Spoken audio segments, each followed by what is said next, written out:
माझ्यासोबत या कंपनीमध्ये काम करणारे आणखी कामगार सुद्धा आहे. त्यांच्याकडून या संदर्भात जाणून घ्या. दादा, तुम्ही सुद्धा या कंपनीमध्ये काम करत होता. नेमकं घटना झाली काय, म्हणजे नेमकं कशी घटना झाली? घटना म्हणजे आम्ही दुसऱ्या प्लॅनवरून होतो. अच्छा. मी जेवण लंच टाइम झाला होता. जेवण करायच्या वेळेस जेव्हा जेवण झालं होतं आम्ही बसलो होतो. तुम्ही किती वाजता लंच केला होता? आम्ही 12:30 ते 1:15 पर्यंत राहते आमचे पाऊण तास. त्याच्यानंतर आम्ही जेवण झालं ना बसलो होतो. आमचा वेळ व्हायचा होता, 5-6 मिनिट वेळ बाकी होते.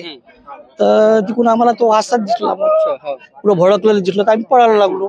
म्हणजे जवळपास 5-10 मिनिटाचा फरक पडला. हो, 5-10 मिनिटाचा. आम्ही म्हणजे असं हा हादसा होईल अशा कंपनीमध्ये असं वाटत होतं? नाही वाटत नव्हतं. आता मला 35 वर्ष झाले ना. मी कधीच पाहिला नाही हादसा, या पहिली बार हो. एकूण किती कर्मचारी आहेत ते? किती कर्मचारी असे टोटल किती कर्मचारी आपले?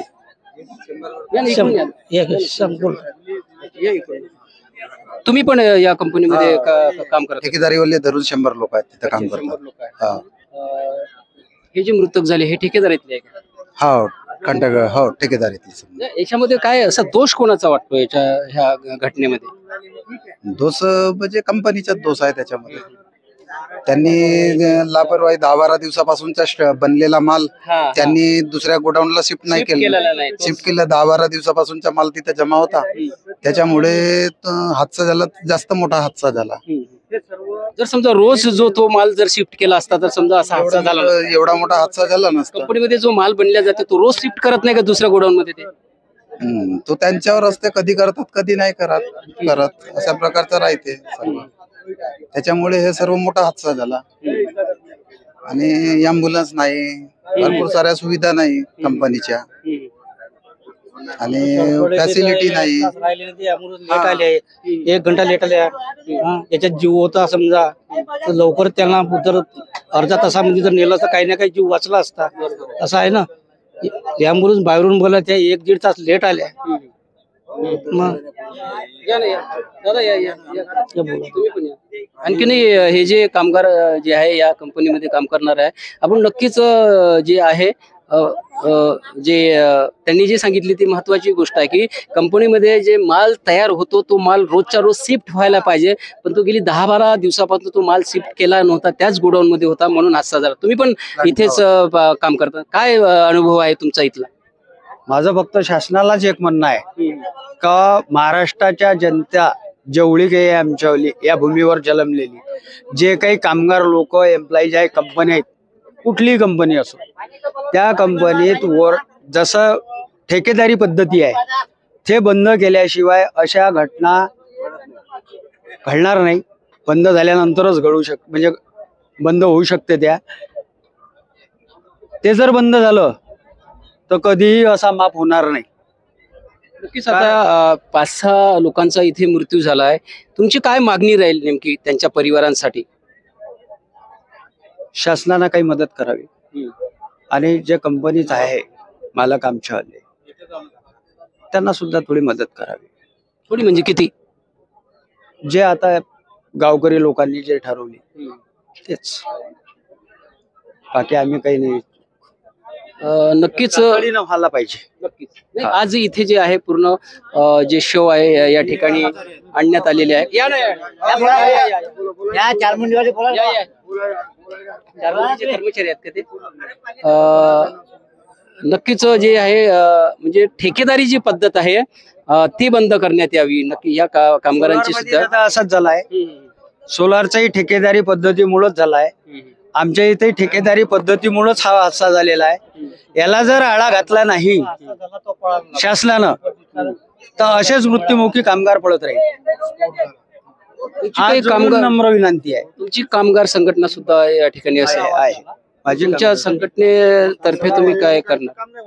तुमची संघटना तर या प्रकरणा संदर्भात काय आले होते? आमचे समीर दादा आले होते. ते काय बोलणं केलं साहेबांसोबत. ते गडकरी साहेब पण आले. गडकरी साहेब सुद्धा आले होते. काय गडकरी साहेबांनी काय आश्वासन दिले?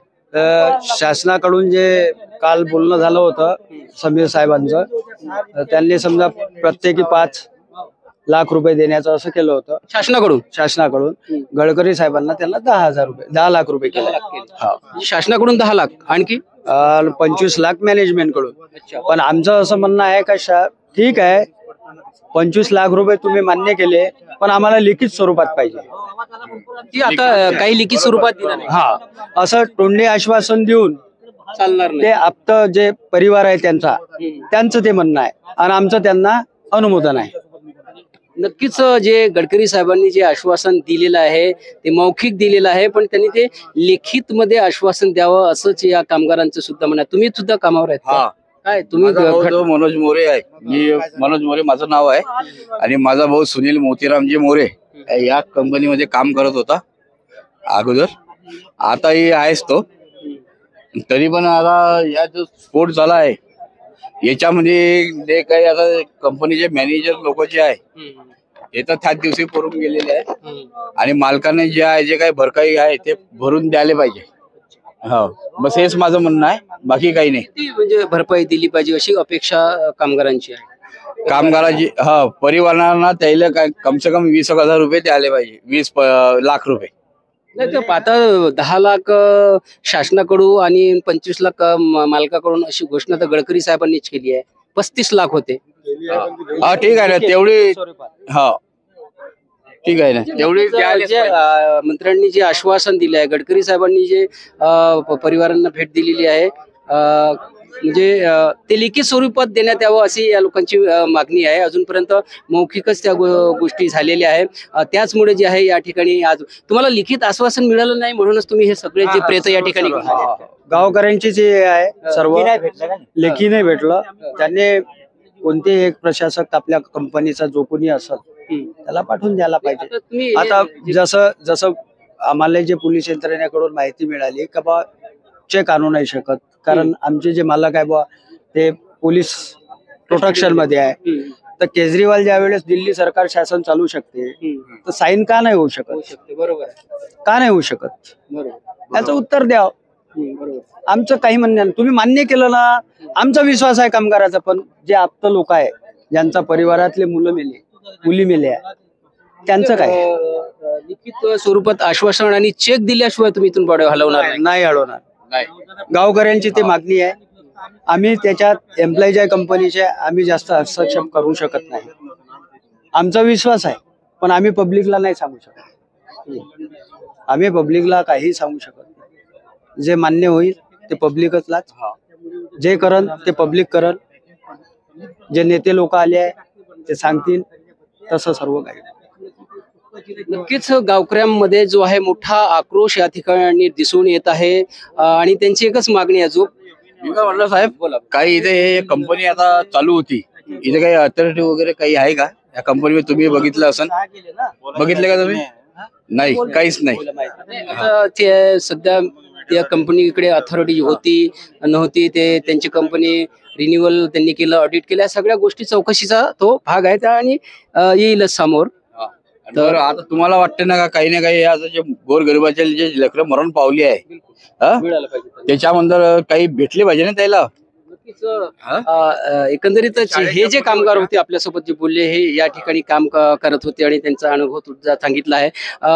जे 6 लोकांचा या ठिकाणी मृत्यू झाला, होरपळून मृत्यू झालेला आहे, त्या 6ही बॉड्या या ठिकाणी आणण्यात आलेल्या आहे. आणि त्यांची एकच मागणी का जोपर्यंत लिखित स्वरूपात जे आहे नुकसान भरपाईचं लिहून देत नाही, आणि आज जो आहे तो या ठिकाणी जो कंपनी मालक चेक देत नाही, तोपर्यंत या ठिकाणी या बॉड्या अशाच राहील, असंच एकंदरीतच या कामगारांचं म्हणणं आहे. कारण मौखिक जे आश्वासन देण्यात आलेलं आहे त्यावर यांचा विश्वास नाही आहे.